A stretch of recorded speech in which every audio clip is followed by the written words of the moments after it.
Hello everyone, welcome back to my channel. వర్షం పడుతున్నప్పుడు కానీ వెదర్ చల్లగా ఉన్నప్పుడు కానీ మనకు ఏదైనా హాట్గా స్పైసీగా తినాలనిపిస్తుంది కదా. సో ఈరోజు మనం నా స్టైల్లో మిర్చి బజ్జీ ఎలా చేయాలో చూద్దాం.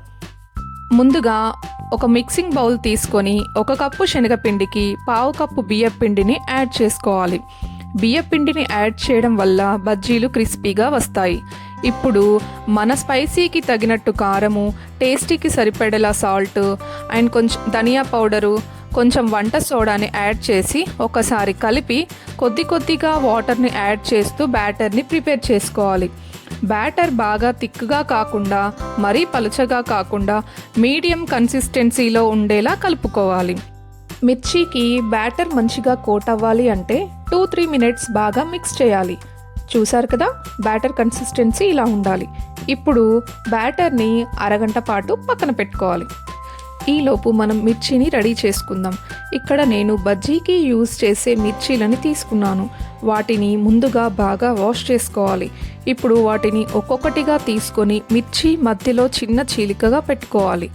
మిర్చి చాలా స్పైసీగా ఉంటే సీడ్స్ని తీసేసుకోవాలి. స్పైసీ ఎక్కువ తినేవారు సీడ్స్ని ఉంచి అయినా చేసుకోవచ్చు. ఇప్పుడు స్టఫింగ్ కోసం ఒక ప్లేట్ తీసుకొని సాల్ట్, ధనియా పౌడర్ని యాడ్ చేసి మిక్స్ చేసుకోవాలి. ఇప్పుడు మిర్చిని తీసుకొని లోపల స్టఫింగ్లా పెట్టుకోవాలి. ఇలా సింపుల్ స్టఫింగ్ వల్ల బజ్జీ టేస్ట్ ఇంకా బాగుంటుంది. ఇలా మనం స్టఫింగ్ చేసుకున్న మిర్చీలను డీప్ ఫ్రై చేసుకోవాలి. ఇప్పుడు ఒక ప్యాన్ తీసుకొని డీప్ ఫ్రైకి సరిపడేలా ఆయిల్ వేసుకోవాలి.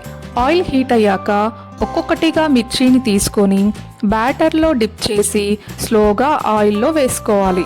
ఇలా ప్యాన్లో పట్టే అన్ని మిర్చీలను వేసి స్లోగా లో ఫ్లేమ్లో డీప్ ఫ్రై చేసుకోవాలి. ఒక సైడ్ మంచిగా ఫ్రై అయ్యాక ఇంకో సైడ్కు తిప్పుకుంటూ గోల్డెన్ బ్రౌన్ కలర్ వచ్చిన తర్వాత ఆయిల్ నుండి తీసేసుకోవాలి. అప్పుడే లోపల మిర్చి బాగా కుక్ అయ్యి బయట క్రిస్పీగా అవుతుంది. ఇలా రెడీ అయిన మిర్చీలని మనం ఒక ప్లేట్లోకి ట్రాన్స్ఫర్ చేసుకోవాలి. అదేవిధంగా మిగిలిన మిర్చీలను కూడా ఆయిల్లో వేసి డీప్ ఫ్రై చేసుకోవాలి. చూసారు కదా, స్పైసీ మిర్చి బజ్జీ రెడీ అయిపోయింది. ఇలా రెడీ అయిన బజ్జీలని ఆనియన్స్, లెమన్స్తో సర్వ్ చేసుకోవాలి.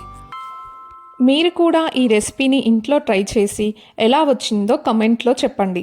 వీడియో నచ్చితే లైక్ చేయండి, నా ఛానల్ని సబ్స్క్రైబ్ చేసుకోండి.